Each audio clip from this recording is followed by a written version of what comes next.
अध्याय 1।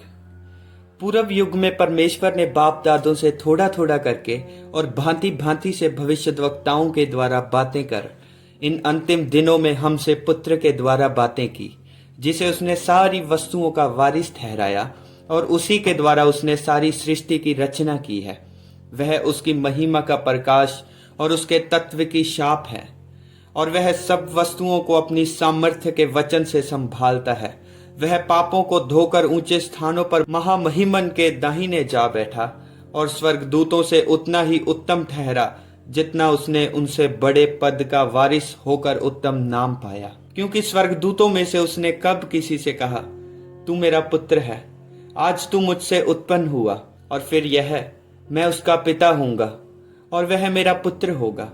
और जब पहलौठे को जगत में फिर लाता है तो कहता है, परमेश्वर के सब स्वर्गदूत उसे दंडवत करें। और स्वर्गदूत के विषय में यह कहता है, वह अपने दूतों को पवन और अपने सेवकों को धधकती आग बनाता है। परंतु पुत्र के विषय में कहता है, हे परमेश्वर, तेरा सिंहासन युगान युग रहेगा। तेरे राज्य का राजदंड न्याय का राजदंड है। तूने धर्म से प्रेम और अधर्म से बैर रखा। इस कारण तेरे परमेश्वर ने तेरे साथियों से बढ़कर हर्ष रूपी तेल से तेरा अभिषेक किया। और यह कि हे प्रभु, आदि में तूने पृथ्वी की नींव डाली और स्वर्ग तेरे हाथों की कारीगरी है।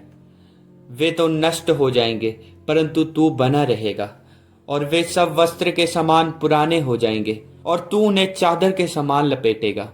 और वे वस्त्र के समान बदल जाएंगे, पर तू वही है, और तेरे वर्षों का अंत न होगा। और स्वर्गदूतों में से उसने किससे कब कहा, तू मेरे दाहिने बैठ, जब तक कि मैं तेरे वैरियों को तेरे पांव के नीचे की पीढ़ी न कर दूं। क्या वे सब सेवा टहल करने वाली आत्माएं नहीं, जो उद्धार पाने वालों के लिए सेवा करने को भेजी जाती हैं? अध्याय 2।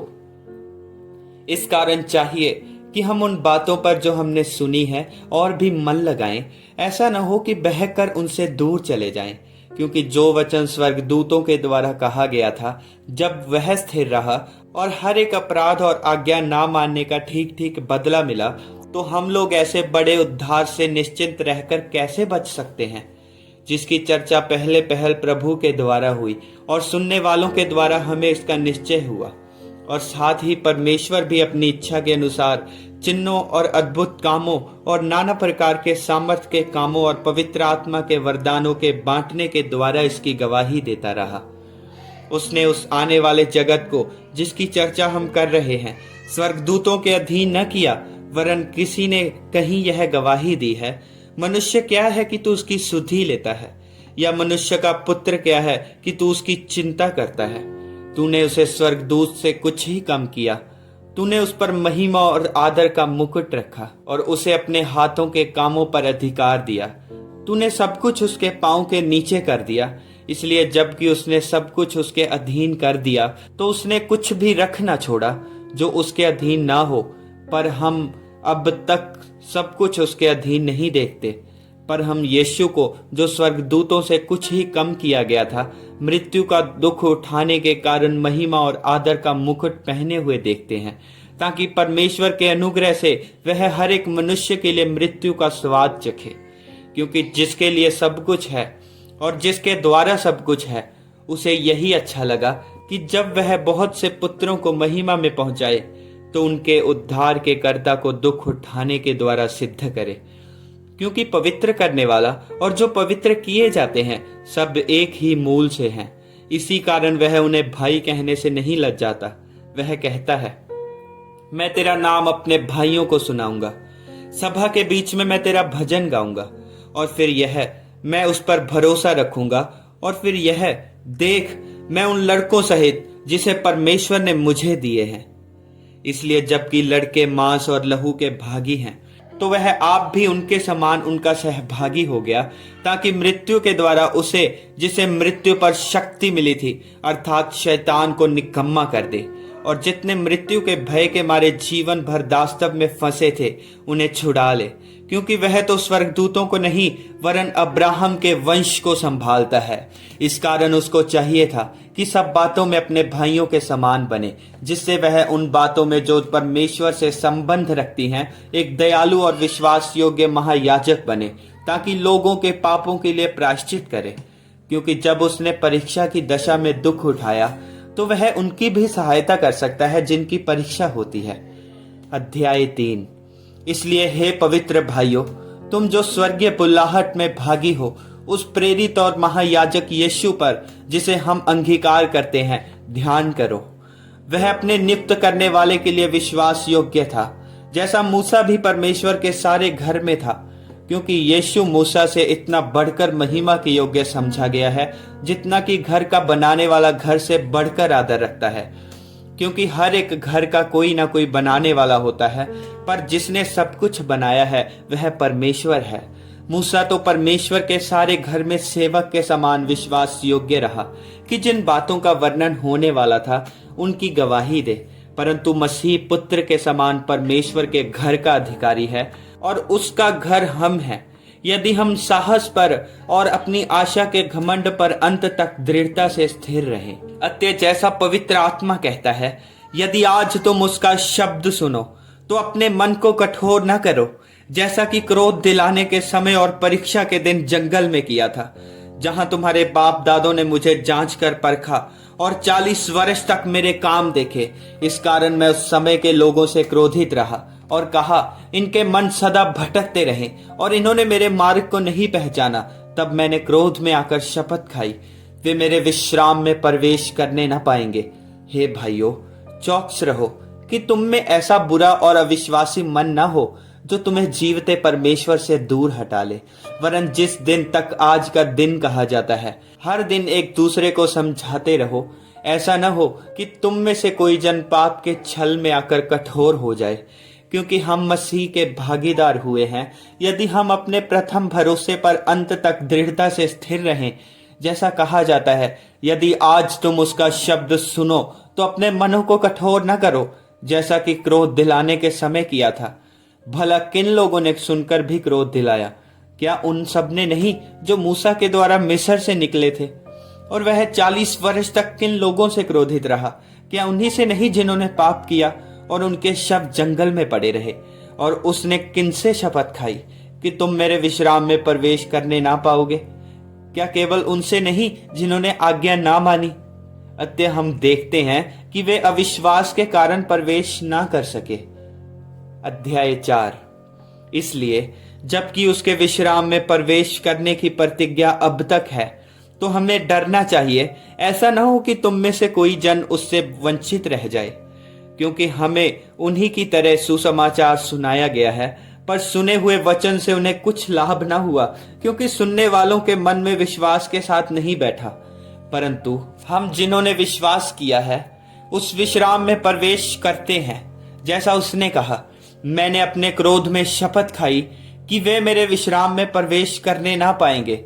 यद्यपि जगत की उत्पत्ति के समय से उसके काम पूरे हो चुके थे, क्योंकि 7वें दिन के विषय में उसने कहीं यूं कहा है, परमेश्वर ने 7वें दिन अपने सब कामों को निपटाकर विश्राम किया। और इस जगह फिर यह कहता है, वे मेरे विश्राम में प्रवेश करने ना पाएंगे। तो जब यह बात बाकी है कि कितने और हैं जो उस विश्राम में प्रवेश करें, और जिन्हें उसका सुसमाचार पहले सुनाया गया, उन्होंने आज्ञा ना मानने के कारण उसमें प्रवेश न किया। इसलिए वह किसी विशेष दिन को ठहराकर इतने दिन के बाद दाऊद की पुस्तक में उसे आज का दिन कहता है। जैसे पहले कहा गया, यदि आज तुम उसका शब्द सुनो तो अपने मनों को कठोर न करो। क्योंकि यदि यहोशू उन्हें विश्राम में प्रवेश करा लेता तो उसके बाद दूसरे दिन की चर्चा न होती। अतः जान लो कि परमेश्वर के लोगों के लिए सब्बत का विश्राम बाकी है, क्योंकि जिसने उसके विश्राम में प्रवेश किया है उसने भी परमेश्वर के समान अपने कामों को पूरा करके विश्राम किया है। अतः हम उस विश्राम में प्रवेश करने का प्रयत्न करें, ऐसा न हो कि कोई जन उनके समान आज्ञा ना मानकर गिर पड़े। क्योंकि परमेश्वर का वचन जीवित और प्रबल और हर एक 2 धारी तलवार से भी बहुत चोखा है, और प्राण और आत्मा और गांठ गांठ और गूदे गूदे को अलग करके आर पार छेदता है और मन की भावनाओं और विचारों को जांचता है। सृष्टि की कोई वस्तु उससे छिपी नहीं है, वरन जिससे हमें काम है उसकी आंखों के सामने सब वस्तुएं खुली और प्रकट हैं। इसलिए जब हमारा ऐसा बड़ा महायाजक है जो स्वर्ग से होकर गया, अर्थात परमेश्वर का पुत्र यीशु, तो आओ हम अपने अंगीकार को दृढ़ता से थामे रहें, क्योंकि हमारा ऐसा महायाजक नहीं जो हमारी निर्बलताओं में हमारे साथ दुखी न हो सके, वरन वह सब बातों में हमारे समान परखा तो गया तो भी निष्पाप निकला। इसलिए आओ हम अनुग्रह के सिंहासन के निकट ही आप बांध कर चले कि हम पर दया हो और वह अनुग्रह पाएं जो आवश्यकता के समय हमारी सहायता करे। अध्याय 5। क्योंकि हर एक महायाजक मनुष्यों में से लिया जाता है और मनुष्यों ही के लिए उन बातों के विषय में जो परमेश्वर से संबंध रखती हैं ठहराया जाता है कि भेंट और पाप बलि चढ़ाया करे। वह अज्ञानों और भूले भटकों के साथ नरमी से व्यवहार कर सकता है, इसलिए कि वह आप भी निर्बलता से घिरा है। इसलिए उसे चाहिए कि जैसे लोगों के लिए वैसे ही अपने लिए भी पाप बलि चढ़ाया करे। यह आदर का पद कोई अपने आप से नहीं लेता, जब तक कि हारून के समान परमेश्वर की ओर से ठहराया न जाए।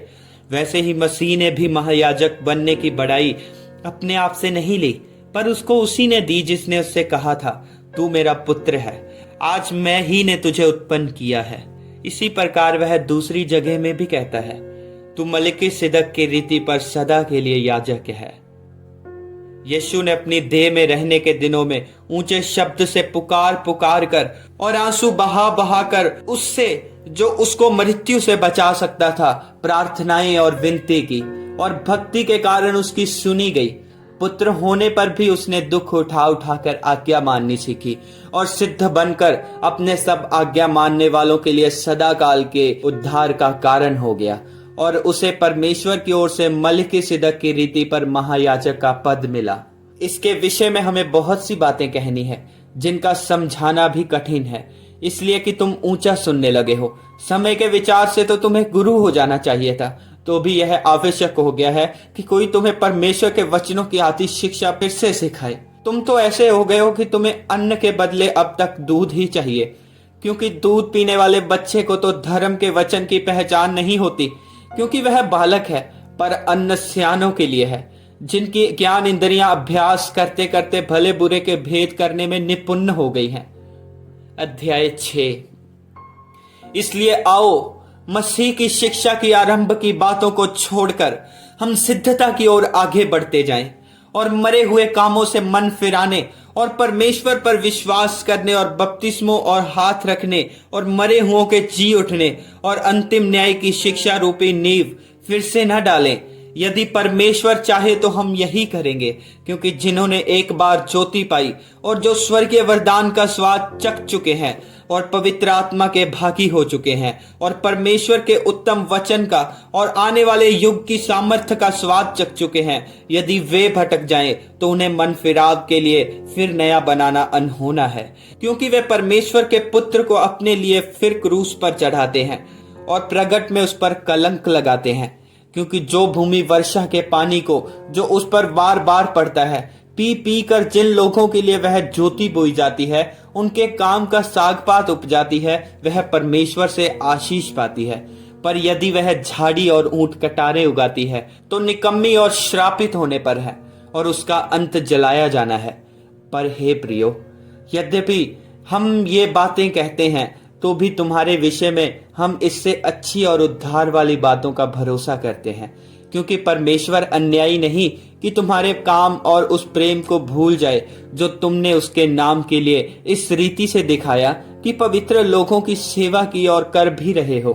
पर हम बहुत चाहते हैं कि तुम में से हर एक जन अंत तक पूरी आशा के लिए ऐसा ही प्रयत्न करता रहे, ताकि तुम आलसी न हो जाओ, वरन उसका अनुकरण करो जो विश्वास और धीरज के द्वारा प्रतिज्ञाओं के वारिस होते हैं। परमेश्वर ने अब्राहम से प्रतिज्ञा करते समय जब शपथ खाने के लिए किसी को अपने से बढ़ा न पाया तो अपनी ही शपथ खाकर कहा, मैं सचमुच तुझे बहुत आशीष दूंगा और तेरी संतान को बढ़ाता जाऊंगा और इस रीति से उसने धीरज धरकर प्रतिज्ञा की हुई बात प्राप्त की। मनुष्य तो अपने से किसी बड़े की शपथ खाया करते हैं और उनके हर एक विवाद का फैसला शपथ से पक्का होता है। इसलिए जब परमेश्वर ने प्रतिज्ञा के वारिसों पर और भी साफ रीति से प्रकट करना चाहा कि उसका उद्देश्य बदल नहीं सकता, तो शपथ को बीच में लाया, ताकि दो बेबदल बातों के द्वारा, जिनके विषय में परमेश्वर का झूठा ठहरना अनहोना है, दृढ़ता से हमारा ढांढस बन जाए, जो शरण लेने को इसलिए दौड़े हैं कि उस आशा को जो सामने रखी हुई है प्राप्त करें। वह आशा हमारे प्राण के लिए ऐसा लंगर है जो स्थिर और दृढ़ है और पर्दे के भीतर तक पहुंचता है, जहां यीशु ने मलकीसिदक की रीति पर सदा काल का महायाजक बनकर हमारे लिए अगुआ के रूप में प्रवेश किया है। अध्याय 7। यह मलकीसिदक शालेम का राजा और परम प्रधान परमेश्वर का याजक सर्वदा याजक बना रहता है। जब अब्राहम राजाओं को मारकर लौटा जाता था, तो इसी ने उससे भेंट करके उसे आशीष दी। इसी को अब्राहम ने सब वस्तुओं का 10वां अंश भी दिया। यह पहले अपने नाम के अर्थ के अनुसार धर्म का राजा और फिर शालेम अर्थात शांति का राजा है, जिसका न पिता न माता न वंशावली है, जिसके दिनों का न आद और न जीवन का अंत है, परंतु परमेश्वर के पुत्र के स्वरूप ठहरकर वह सदा के लिए याजक बना रहता है। अब इस पर ध्यान करो कि वह कैसा महान था, जिसको कुलपति अब्राहम ने लूट के अच्छे से अच्छे माल का 10वांश दिया। लेवी की संतान में से जो याजक का पद पाते हैं, उन्हें आज्ञा मिली है कि लोगों अर्थात अपने भाइयों से, चाहे वे अब्राहम ही की देह से क्यों न जन्मे हो, व्यवस्था के अनुसार 10वां अंश लें। पर इसने, जो उनकी वंशावली में का भी ना था, अब्राहम से 10वां अंश लिया और जिसे प्रतिज्ञाएं मिली थी उसे आशीष दी।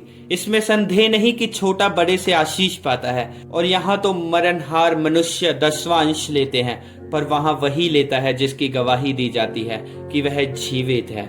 तो हम यह भी कह सकते हैं कि लेवी ने भी जो 10वां अंश लेता है, अब्राहम के द्वारा 10वां अंश दिया, क्योंकि जिस समय मलकीसिदक ने उसके पिता से भेंट की, उस समय वह अपने पिता की देह में था। यदि लेवीय याजक पद के द्वारा सिद्धि प्राप्त हो सकती, जिसके सहारे लोगों को व्यवस्था मिली थी, तो फिर क्या आवश्यकता थी कि दूसरा याजक मलकीसिदक की रीति पर खड़ा हो और हारून की रीति का ना कहलाए, क्योंकि जब याजक का पद बदला जाता है तो व्यवस्था का भी बदलना अवश्य है। क्योंकि जिसके विषय में ये बातें कही जाती हैं कि वह दूसरे गोत्र का है, जिसमें से किसी ने वेदी की सेवा नहीं की, तो प्रकट है कि हमारा प्रभु यहूदा के गोत्र में से उदय हुआ है। और इस गोत्र के विषय में मूसा ने याजक पद की कुछ चर्चा नहीं की। हमारा दावा और भी स्पष्टता से प्रकट हो जाता है जब मलकीसिदक के समान एक और याजक उत्पन्न हो जाता है, जो शारीरिक आज्ञा की व्यवस्था के अनुसार नहीं, पर अविनाशी जीवन की सामर्थ्य के अनुसार नियुक्त हुआ है। क्योंकि उसके विषय में यह गवाही दी गई है, तू मलकीसिदक की रीति पर युगान युग याजक है। इस प्रकार पहली आज्ञा निर्बल और निष्फल होने के कारण लोप हो गई, इसलिए कि व्यवस्था ने किसी बात की सिद्धि नहीं की, और उसके स्थान पर एक ऐसी उत्तम आशा रखी गई है जिसके द्वारा हम परमेश्वर के समीप जा सकते हैं।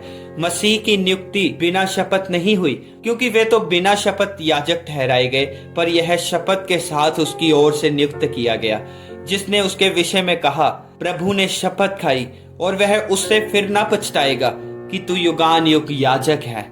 इस प्रकार यीशु एक उत्तम वाचा का जामिन ठहरा है।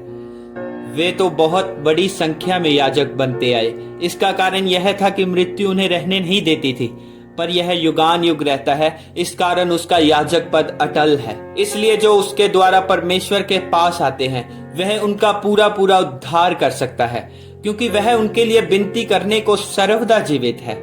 अतः ऐसा ही महायाजक हमारे योग्य था, जो पवित्र और निष्कपट और निर्मल और पापियों से अलग और स्वर्ग से भी ऊंचा किया हुआ हो। उन महायाजकों के समान उसे आवश्यक नहीं कि प्रतिदिन पहले अपने पापों और फिर लोगों के पापों के लिए बलिदान चढ़ाए, क्योंकि उसने अपने आप को बलिदान चढ़ाकर उसे एक ही बार में पूरा कर दिया। क्योंकि व्यवस्था तो निर्बल मनुष्यों को महायाजक नियुक्त करती है, परंतु उस शपथ का वचन जो व्यवस्था के बाद खाई गई, उस पुत्र को नियुक्त करता है जो युगान युग के लिए सिद्ध किया गया है। अध्याय 8। अब जो बातें हम कह रहे हैं उनमें से सबसे बड़ी बात यह है कि हमारा ऐसा महायाजक है जो स्वर्ग पर महामहिमन के सिंहासन के दाहिने जा बैठा है और पवित्र स्थान और उस सच्चे तंबू का सेवक हुआ जिसे किसी मनुष्य ने नहीं वरन प्रभु ने खड़ा किया है। क्योंकि हर एक महायाजक भेंट और बलिदान चढ़ाने के लिए ठहराया जाता है, इस कारण अवश्य है कि इस याजक के पास भी कुछ चढ़ाने के लिए हो। यदि वह पृथ्वी पर होता तो कभी याजक न होता, इसलिए कि व्यवस्था के अनुसार भेंट चढ़ाने वाले तो हैं, वे स्वर्ग में की वस्तुओं के प्रतिरूप और प्रतिबिंब की सेवा करते हैं। जैसे जब मूसा तंबू बनाने पर था तो उसे यह चेतावनी मिली, देख जो नमूना तुझे पहाड़ पर दिखाया गया है उसके अनुसार सब कुछ बनाना। पर उन याजकों से बढ़कर सेवा यीशु को मिली, क्योंकि वह और भी उत्तम वाचा का मध्यस्थ ठहरा, जो और उत्तम प्रतिज्ञाओं के सहारे बांधी गई है। क्योंकि यदि वह पहली वाचा निर्दोष होती तो दूसरी के लिए अवसर न ढूंढा जाता, पर वह उन पर दोष लगाकर कहता है, प्रभु कहता है, देखो वे दिन आते हैं कि मैं इज़राइल के घराने के साथ और यहूदा के घराने के साथ नई वाचा बांधूंगा। यह उस वाचा के समान न होगी जो मैंने उनके बाप दादों के साथ उस समय बांधी थी जब मैं उनका हाथ पकड़कर उन्हें मिस्र देश से निकाल लाया, क्योंकि वे मेरी वाचा पर स्थिर न रहे, इसलिए मैंने उनकी सुधि न ली। प्रभु यही कहता है। फिर प्रभु कहता है कि जो वाचा मैं उन दिनों के बाद इज़राइल के घराने के साथ बांधूंगा वह यह है कि मैं अपनी व्यवस्था को उनके मनों में डालूंगा और उसे उनके हृदयों पर लिखूंगा, और मैं उनका परमेश्वर ठहरूंगा और वे मेरे लोग ठहरेंगे। और हर एक अपने देश वाले को और अपने भाई को यह शिक्षा न देगा कि तू प्रभु को पहचान, क्योंकि छोटे से बड़े तक सब मुझे जान लेंगे, क्योंकि मैं उनके अधर्म के विषय में दयावंत होऊंगा और उनके पापों को फिर स्मरण न करूंगा। नई वाचा की स्थापना से उसने प्रथम वाचा को पुरानी ठहरा दिया, और जो वस्तु पुरानी और जीर्ण हो जाती है उसका मिट जाना अनिवार्य है। अध्याय 9। उस पहली वाचा में भी सेवा के नियम थे, और ऐसा पवित्र स्थान था जो इस जगत का था, क्योंकि एक तंबू बनाया गया। पहले तंबू में दीवट और मेज और भेंट की रोटियां थी, और वह पवित्र स्थान कहलाता था। दूसरा पर्दे के पीछे वह तंबू था जो परम पवित्र कहलाता था। उसमें सोने की धूपदानी और चारों ओर सोने से मढ़ा हुआ वाचा का संदूक, और इसमें मन्ना और भरा हुआ सोने का एक मर्तबान, और हारून की छड़ी जिसमें फूल फल आ गए थे, और वाचा की पट्टियां थी। उसके ऊपर दोनों तेजोमयी करूब थे और प्रायश्चित के ढकने पर छाया किए हुए थे। इनका एक एक करके वर्णन करने का अभी अवसर नहीं, ये वस्तुएं इस रीति से तैयार हो चुकी। उस पहले तंबू में याजक हर समय प्रवेश करके सेवा के कार्य संपन्न करते हैं, पर दूसरे में केवल महायाजक वर्ष भर में एक ही बार जाता है और बिना लहू लिए नहीं जाता, जिसे वह अपने लिए और लोगों की भूल चूक के लिए चढ़ाता है। इससे पवित्र आत्मा यही दिखाता है कि जब तक पहला तंबू खड़ा है तब तक पवित्र स्थान का मार्ग प्रकट नहीं हुआ। यह तंबू वर्तमान समय के लिए एक दृष्टांत है, जिसमें ऐसी भेंट और बलिदान चढ़ाए जाते हैं जिनसे आराधना करने वालों के विवेक सिद्ध नहीं हो सकते, क्योंकि वे केवल खाने पीने की वस्तुओं और भांति भांति की स्नान की विधि के आधार पर शारीरिक नियम हैं जो सुधार के समय तक के लिए नियुक्त किए गए हैं। परंतु जब मसीह आने वाली अच्छी अच्छी वस्तुओं का महायाजक होकर आया तो उसने और भी बड़े और सिद्ध तंबू से होकर, जो हाथ का बनाया हुआ नहीं अर्थात इस सृष्टि का नहीं, और बकरों और बछड़ों के लहू के द्वारा नहीं पर अपने ही लहू के द्वारा एक ही बार में पवित्र स्थान में प्रवेश किया और अनंत छुटकारा प्राप्त किया। क्योंकि जब बकरों और बैलों का लहू और कलोर की राख का अपवित्र लोगों पर छिड़का जाना शरीर की शुद्धता के लिए उन्हें पवित्र करता है, तो मसीह का लहू जिसने अपने आप को सनातन आत्मा के द्वारा परमेश्वर के सामने निर्दोष चढ़ाया, तुम्हारे विवेक को मरे हुए कामों से क्यों न शुद्ध करेगा, ताकि तुम जीवते परमेश्वर की सेवा करो। इसी कारण वह नई वाचा का मध्यस्थ है, ताकि उसकी मृत्यु के द्वारा जो पहली वाचा के समय के अपराधों से छुटकारा पाने के लिए हुई है, बुलाए हुए लोग प्रतिज्ञा के अनुसार अनंत मिरास को प्राप्त करें। क्योंकि जहां वाचा बांधी गई है वहां वाचा बांधने वाले की मृत्यु का समझ लेना भी अवश्य है, क्योंकि ऐसी वाचा मरने पर पक्की होती है, और जब तक वाचा बांधने वाला जीवित है तब तक वाचा काम की नहीं होती। इसलिए पहली वाचा भी बिना लहू के नहीं बांधी गई, क्योंकि जब मूसा सब लोगों को व्यवस्था की हर एक आज्ञा सुना चुका तो उसने बछड़ों और बकरों का लहू लेकर पानी और लाल ऊन और जूफा के साथ उस पुस्तक पर और सब लोगों पर छिड़क दिया और कहा, यह उस वाचा का लहू है जिसकी आज्ञा परमेश्वर ने तुम्हारे लिए दी है। और इसी रीति से उसने तंबू और सेवा के सारे सामान पर लहू छिड़का। सच तो यह है कि व्यवस्था के अनुसार सब वस्तुएं लहू के द्वारा शुद्ध की जाती हैं और बिना लहू बहाए पापों की क्षमा नहीं। इसलिए अवश्य है कि स्वर्ग में की वस्तुओं के प्रतिरूप इन बलिदानों के द्वारा शुद्ध किए जाएं, पर स्वर्ग में की वस्तुएं स्वयं इनसे उत्तम बलिदानों के द्वारा शुद्ध की जाती, क्योंकि मसीह ने उस हाथ के बनाए हुए पवित्र स्थान में, जो सच्चे पवित्र स्थान का नमूना है, प्रवेश नहीं किया, पर स्वर्ग ही में प्रवेश किया, ताकि हमारे लिए अब परमेश्वर के सामने दिखाई दे। यह नहीं कि वह अपने आप को बार बार चढ़ाए, जैसा कि महायाजक प्रति वर्ष दूसरे का लहू लिए पवित्र स्थान में प्रवेश किया करता है। नहीं तो जगत की उत्पत्ति से लेकर उसको बार बार दुख उठाना पड़ता, पर अब युग के अंत में वह एक ही बार में प्रकट हुआ है, ताकि अपने ही बलिदान के द्वारा पाप को दूर कर दे। और जैसे मनुष्यों के लिए एक बार मरना और उसके बाद न्याय का होना नियुक्त है, वैसे ही मसीह भी बहुतों के पापों को उठा लेने के लिए एक बार बलिदान हुआ, और जो लोग उसकी बाट जोहते हैं उनके उद्धार के लिए दूसरी बार बिना पाप उठाए हुए दिखाई देगा। अध्याय 10। क्योंकि व्यवस्था जिसमें आने वाली अच्छी वस्तुओं का प्रतिबिंब है, पर उनका असली स्वरूप नहीं, इसलिए उन एक ही प्रकार के बलिदानों के द्वारा जो प्रतिवर्ष अचूक चढ़ाए जाते हैं, पास आने वालों को कदापि सिद्ध नहीं कर सकती। नहीं तो उनका चढ़ाना बंद क्यों ना हो जाता। इसलिए जब सेवा करने वाले एक ही बार शुद्ध हो जाते, तो फिर उनका विवेक उन्हें पापी न ठहराता, परंतु उनके द्वारा प्रतिवर्ष पापों का स्मरण हुआ करता है, क्योंकि यह अनहोना है कि बैलों और बकरों का लहू पापों को दूर करे। इसी कारण वह जगत में आते समय कहता है, बलिदान और भेंट तूने ना चाही, पर मेरे लिए एक देह तैयार की। होम बलियों और पाप बलियों से तू प्रसन्न नहीं हुआ। तब मैंने कहा, देख मैं आ गया हूँ, पवित्र शास्त्र में मेरे विषय में लिखा हुआ है, ताकि हे परमेश्वर तेरी इच्छा पूरी करूं। ऊपर तो वह कहता है, ना तो तूने बलिदान और भेंट और होम बलियों और पाप बलियों को चाहा और ना उनसे प्रसन्न हुआ, यद्यपि ये बलिदान तो व्यवस्था के अनुसार चढ़ाए जाते हैं। फिर यह भी कहता है, देख मैं आ गया हूं ताकि तेरी इच्छा पूरी करूं। अतः वह पहले को उठा देता है ताकि दूसरे को नियुक्त करे। उसी इच्छा से हम यीशु मसीह की देह के एक ही बार बलिदान चढ़ाए जाने के द्वारा पवित्र किए गए हैं। हर एक याजक तो खड़े होकर प्रतिदिन सेवा करता है और एक ही प्रकार के बलिदान को, जो पापों को कभी भी दूर नहीं कर सकते, बार बार चढ़ाता है।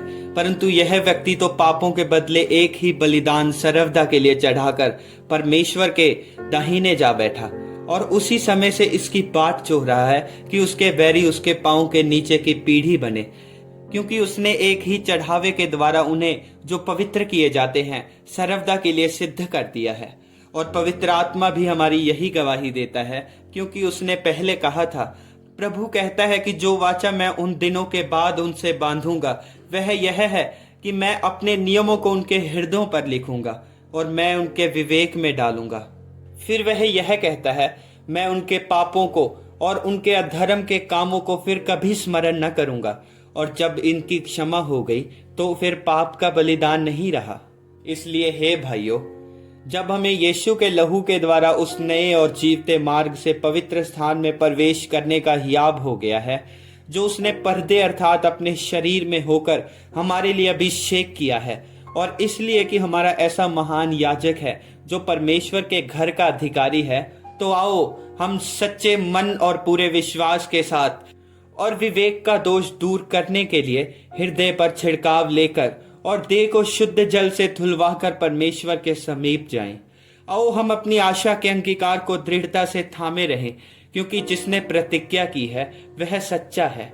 और प्रेम और भले कामों में उकसाने के लिए हम एक दूसरे की चिंता किया करें, और एक दूसरे के साथ इकट्ठा होना न छोड़ें, जैसे कि कितनों की रीति है, पर एक दूसरे को समझाते रहें, और ज्यों ज्यों उस दिन को निकट आते देखो त्यों त्यों और भी अधिक यह किया करो।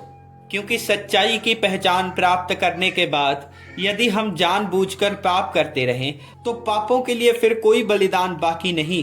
हाँ, दंड का एक भयानक बाढ़ जोहना और आग का ज्वलन बाकी है जो विरोधियों को भस्म कर देगा। जब मूसा की व्यवस्था का नाम मानने वाला 2 या 3 जनों की गवाही पर बिना दया के मार डाला जाता था, तो सोच लो कि वह कितने और भी भारी दंड के योग्य ठहरेगा जिसने परमेश्वर के पुत्र को पांव के तले रौंदा और वाचा के लहू को जिसके द्वारा वह पवित्र ठहराया गया था अपवित्र जाना है और अनुग्रह के आत्मा का अपमान किया है। क्योंकि हम उसे जानते हैं जिसने कहा, पलटा लेना मेरा काम है, मैं ही बदला दूंगा। और फिर यह कि प्रभु अपने लोगों का न्याय करेगा। जीवते परमेश्वर के हाथों में पड़ना भयानक बात है, परंतु उन पिछले दिनों को स्मरण करो जिनमें तुम ज्योति पाकर दुख के बड़े संघर्ष में स्थिर रहे। कभी कभी तो यूं कि तुम निंदा और कलेश सहते हुए तमाशा बने, और कभी यूं कि तुम उनके साझी हुए जिनकी दुर्दशा की जाती थी, क्योंकि तुम कैदियों के दुख में भी दुखी हुए और अपनी संपत्ति भी आनंद से लुटने दी, यह जानकर कि तुम्हारे पास एक और भी उत्तम और सर्वदा ठहरने वाली संपत्ति है। इसलिए अपना हियाब न छोड़ो, क्योंकि उसका प्रतिफल बड़ा है। क्योंकि तुम्हें धीरज धरना आवश्यक है ताकि परमेश्वर की इच्छा को पूरी करके तुम प्रतिज्ञा का फल पाओ। क्योंकि अब बहुत ही थोड़ा समय रह गया है जबकि आने वाला आएगा और देर न करेगा। पर मेरा धर्मी जन विश्वास से जीवित रहेगा, और यदि वह पीछे हट जाए तो मेरा मन उससे प्रसन्न न होगा। पर हम हटने वाले नहीं कि नाश हो जाएं, पर विश्वास करने वाले हैं कि प्राणों को बचाएं। अध्याय 11। अब विश्वास आशा की हुई वस्तुओं का निश्चय और अनदेखी वस्तुओं का प्रमाण है, क्योंकि इसी के विषय में प्राचीनों की अच्छी गवाही दी गई। विश्वास ही से हम जान जाते हैं कि सारी सृष्टि की रचना परमेश्वर के वचन के द्वारा हुई है। पर यह नहीं कि जो कुछ देखने में आता है वह देखी हुई वस्तुओं से बना हो। विश्वास ही से हाबिल ने कैन से उत्तम बलिदान परमेश्वर के लिए चढ़ाया, और उसी के द्वारा उसके धर्मी होने की गवाही दी गई, क्योंकि परमेश्वर ने उसकी भेंटों के विषय में गवाही दी, और उसी के द्वारा वह मरने पर भी अब तक बातें करता है। विश्वास ही से हनोक उठा लिया गया कि मृत्यु को न देखे, और उसका पता नहीं मिला क्योंकि परमेश्वर ने उसे उठा लिया था। और उसके उठाए जाने से पहले उसकी यह गवाही दी गई थी कि उसने परमेश्वर को प्रसन्न किया है, और विश्वास बिना उसे प्रसन्न करना अनहोना है। क्योंकि परमेश्वर के पास आने वाले को विश्वास करना चाहिए कि वह है और अपने खोजने वालों को प्रतिफल देता है। विश्वास ही से नूह ने उन बातों के विषय में जो उस समय दिखाई न पड़ती थी चेतावनी पाकर भक्ति के साथ अपने घराने के बचाव के लिए जहाज बनाया, और उसके द्वारा उसने संसार को दोषी ठहराया और उस धर्म का वारिस हुआ जो विश्वास से होता है। विश्वास ही से अब्राहम जब बुलाया गया तो आज्ञा मानकर ऐसी जगह निकल गया जिसे मिरास में लेने वाला था, और यह न जानता था कि मैं किधर जाता हूं, तो भी निकल गया।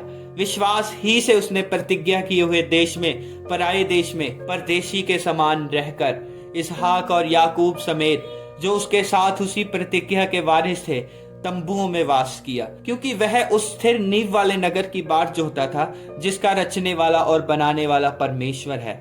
विश्वास से सारा ने बूढ़ी होने पर भी गर्भ धारण करने की सामर्थ्य पाई, क्योंकि उसने प्रतिज्ञा करने वाले को सच्चा जाना था। इस कारण एक ही जन से जो मरा हुआ सा था आकाश के तारों और समुद्र की तीर के बालू के समान अनगिनत वंश उत्पन्न हुए।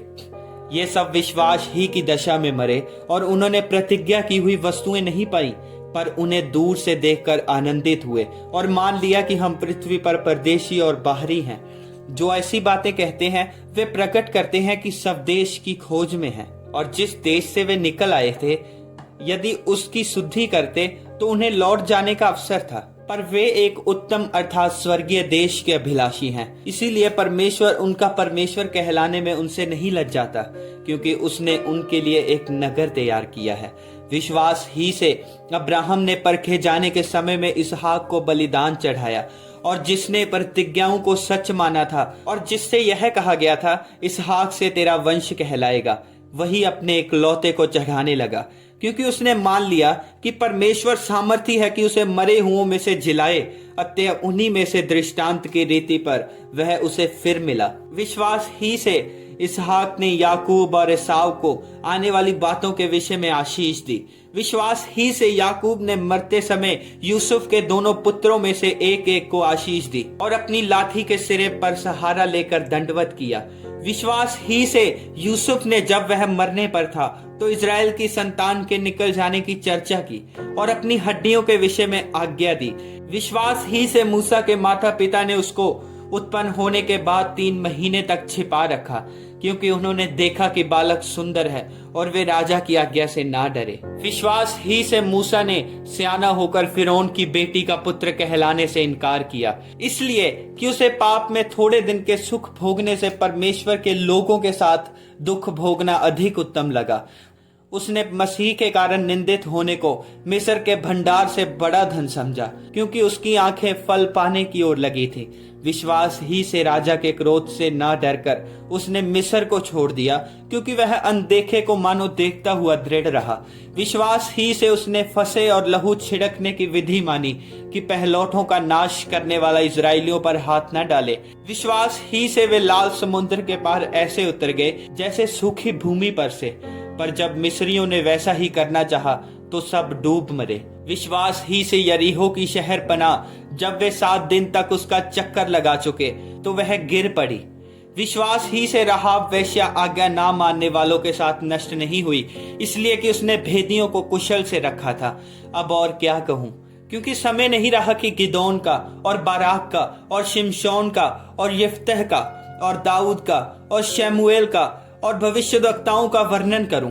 इन्होंने विश्वास ही के द्वारा राज्य जीते, धर्म के काम किए, प्रतिज्ञा की हुई वस्तुएं प्राप्त की, शेरों के मुंह बंद किए, आग की ज्वाला को ठंडा किया, तलवार की धार से बच निकले, निर्बलता में बलवंत हुए, लड़ाई में वीर निकले, विदेशियों की फौजों को मार भगाया। स्त्रियों ने अपने मरे हुओं को फिर जीवित पाया। कितने तो मार खाते खाते मर गए और छुटकारा न चाहा, इसलिए कि उत्तम पुनरुत्थान के भागी हों। कई एक ठट्ठों में उड़ाए जाने और कोड़े खाने वरन बांधे जाने और कैद में पड़ने के द्वारा परखे गए, पथराव किए गए, आरे से चीरे गए, उनकी परीक्षा की गई, तलवार से मारे गए। वे कंगाली में और कलेश में और दुख भोगते हुए भेड़ों और बकरियों की खालें ओढ़े हुए इधर उधर मारे मारे फिरे और जंगलों और पहाड़ों और गुफाओं में और पृथ्वी की दरारों में भटकते फिरे। संसार उनके योग्य ना था। विश्वास ही के द्वारा इन सब के विषय में अच्छी गवाही दी गई, तो भी उन्हें प्रतिज्ञा की हुई वस्तु न मिली, क्योंकि परमेश्वर ने हमारे लिए पहले से एक उत्तम बात ठहराई कि वे हमारे बिना सिद्धता को ना पहुंचे। अध्याय 12। इस कारण जबकि गवाहों का ऐसा बड़ा बादल हमको घेरे हुए है, तो आओ हर एक रोकने वाली वस्तु और उलझाने वाले पाप को दूर करके वह दौड़ जिसमें हमें दौड़ना है धीरज से दौड़ें और विश्वास के कर्ता और सिद्ध करने वाले यीशु की ओर ताकते रहें, जिसने उस आनंद के लिए जो उसके आगे धरा था लज्जा की कुछ चिंता ना करके क्रूस का दुख सहा और परमेश्वर के सिंहासन की दाहिनी ओर जा बैठा। इसलिए उस पर ध्यान करो, जिसने अपने विरोध में पापियों का इतना विरोध सह लिया कि तुम निराश होकर साहस न छोड़ दो। तुमने पाप से लड़ते हुए उससे ऐसी मुठभेड़ नहीं की कि तुम्हारा लहू बहा हो, और तुम उस उपदेश को जो तुम्हें पुत्रों के समान दिया जाता है भूल गए हो।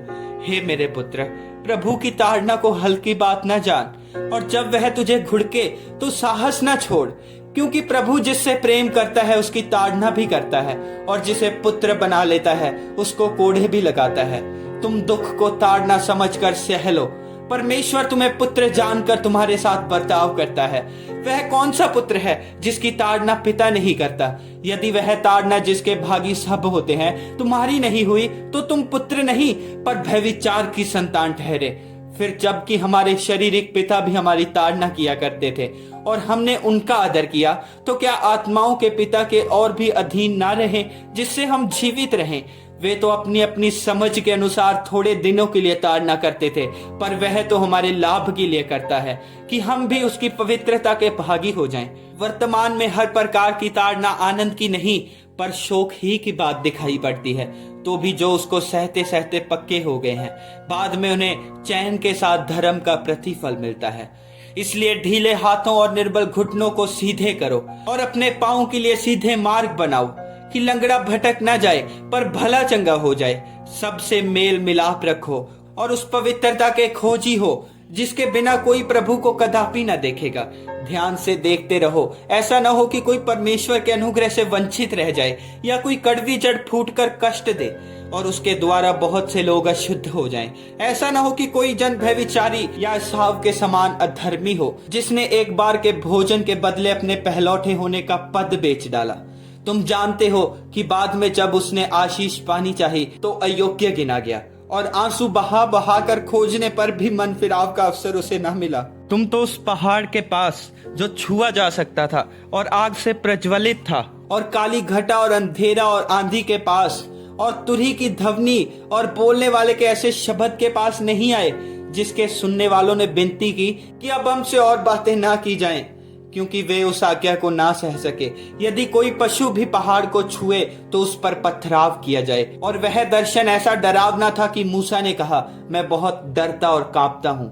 पर तुम सिय्योन के पहाड़ के पास और जीवते परमेश्वर के नगर स्वर्गीय यरूशलेम के पास और लाखों स्वर्गदूतों और उन पहलौठों की साधारण सभा और कलीसिया जिनके नाम स्वर्ग में लिखे हुए हैं और सबके न्यायी परमेश्वर के पास और सिद्ध किए हुए धर्मियों की आत्माओं और नई वाचा के मध्यस्थ यीशु और छिड़काव के उस लहू के पास आए हो जो हाबिल के लहू से उत्तम बातें कहता है। सावधान रहो और उस कहने वाले से मुंह ना फेरो, क्योंकि वे लोग जब पृथ्वी पर के चेतावनी देने वाले से मुंह मोड़कर ना बच सके तो हम स्वर्ग पर से चेतावनी देने वाले से मुंह मोड़कर कैसे बच सकेंगे। उस समय तो उसके शब्द ने पृथ्वी को हिला दिया, पर अब उसने यह प्रतिज्ञा की है, एक बार फिर मैं ना केवल पृथ्वी को वरन आकाश को भी हिला दूंगा। और यह वाक्य एक बार फिर इस बात को प्रकट करता है कि जो वस्तुएं हिलाई जाती हैं वे सिरजी हुई वस्तुएं होने के कारण टल जाएंगी, ताकि जो वस्तुएं हिलाई नहीं जाती वे अटल बनी रहें। इस कारण हम इस राज्य को पाकर जो हिलने का नहीं, उस अनुग्रह को हाथ से न जाने दें, जिसके द्वारा हम भक्ति और भय सहित परमेश्वर की ऐसी आराधना कर सकते हैं जिससे वह प्रसन्न होता है, क्योंकि हमारा परमेश्वर भस्म करने वाली आग है। अध्याय 13। भाईचारे का प्रेम बना रहे। अतिथि सत्कार करना ना भूलना, क्योंकि इसके द्वारा कितनों ने अनजाने में स्वर्गदूतों का आदर सत्कार किया है। कैदियों की ऐसी शुद्धि लो कि मानो उनके साथ तुम भी कैद हो, और जिनके साथ बुरा बर्ताव किया जाता है उनकी भी यह समझकर शुद्धि लिया करो कि हमारी भी देह है। विवाह सब में आदर की बात समझी जाए और विवाह बिछौना निष्कलंक रहे, क्योंकि परमेश्वर व्यभिचारियों और परस्त्रीगामियों का न्याय करेगा। तुम्हारा स्वभाव लोभ रहित हो और जो तुम्हारे पास है उसी पर संतोष किया करो, क्योंकि उसने आप ही कहा है, मैं तुझे कभी ना छोड़ूंगा और ना कभी तुझे त्यागूंगा। इसलिए हम बेधड़क होकर कहते हैं, प्रभु मेरा सहायक है, मैं ना डरूंगा, मनुष्य मेरा क्या कर सकता है। जो तुम्हारे अगुए हैं और जिन्होंने तुम्हें परमेश्वर का वचन सुनाया है उन्हें स्मरण रखो और ध्यान से उनके चाल चलन का अंत देखकर उनके विश्वास का अनुकरण करो। यीशु मसीह कल और आज और युगान युग एक सा है। नाना प्रकार के और ऊपरी उपदेशों से भरमाए न जाओ, क्योंकि मन का अनुग्रह से दृढ़ रहना भला है, न कि उन खाने की वस्तुओं से जिनसे काम रखने वालों को कुछ लाभ न हुआ। हमारी एक ऐसी वेदी है जिस पर से खाने का अधिकार उन लोगों को नहीं जो तंबू की सेवा करते हैं, क्योंकि जिन पशुओं का लहू महायाजक पाप बलि के लिए पवित्र स्थान में ले जाता है उनकी देह छावनी के बाहर जलाई जाती है। इसी कारण यीशु ने भी लोगों को अपने ही लहू के द्वारा पवित्र करने के लिए फाटक के बाहर दुख उठाया। इसीलिए आओ उसकी निंदा अपने ऊपर लिए हुए छावनी के बाहर उसके पास निकल चलें, क्योंकि यहाँ हमारा कोई स्थायी नगर नहीं वरन हम लोग आने वाले नगर की खोज में हैं। इसलिए हम उसके द्वारा स्तुति रूपी बलिदान अर्थात उन होठों का फल जो उसके नाम का अंगीकार करते हैं परमेश्वर को सर्वदा चढ़ाया करें। भलाई करना और उद्धारता दिखाना ना भूलो, क्योंकि परमेश्वर ऐसे बलिदानों से प्रसन्न होता है। अपने अगुओं की आज्ञा माना करो और उनके अधीन रहो, क्योंकि वे उनके समान तुम्हारे प्राणों के लिए जागते रहते हैं जिन्हें लेखा देना पड़ेगा। वे यह काम आनंद से करें, न कि ठंडी सांस ले लेकर, क्योंकि इस दशा में तुम्हें कुछ लाभ नहीं। हमारे लिए प्रार्थना करते रहो, क्योंकि हमें भरोसा है कि हमारा विवेक शुद्ध है और हम सब बातों में अच्छी चाल चलना चाहते हैं। प्रार्थना करने के लिए मैं तुम्हें और भी समझाता हूँ कि मैं शीघ्र तुम्हारे पास फिर आ सकूं। अब शांतिदाता परमेश्वर जो हमारे प्रभु यीशु को, जो भेड़ों का महान रखवाला है, सनातन वाचा के लहू के गुण से मरे हुओं में से जिलाकर ले आया, तुम्हें हर एक भली बात में सिद्ध करे, जिससे तुम उसकी इच्छा पूरी करो और जो कुछ उसको भाता है उसे यीशु मसीह के द्वारा हम में उत्पन्न करे। उसी की महिमा युगान युग होती रहे, आमीन। हे भाइयों, मैं तुमसे विनती करता हूँ कि इस उपदेश की बातों को सह लो, क्योंकि मैंने तुम्हें बहुत संक्षेप में लिखा है। तुम्हें यह ज्ञात हो कि तिमोथियुस हमारा भाई छूट गया है, और यदि वह शीघ्र आ गया तो मैं उसके साथ तुमसे भेंट करूंगा। अपने सब अगुओं और सब पवित्र लोगों को नमस्कार कहो। इटली वाले तुम्हें नमस्कार कहते हैं। तुम सब पर अनुग्रह होता रहे, आमीन।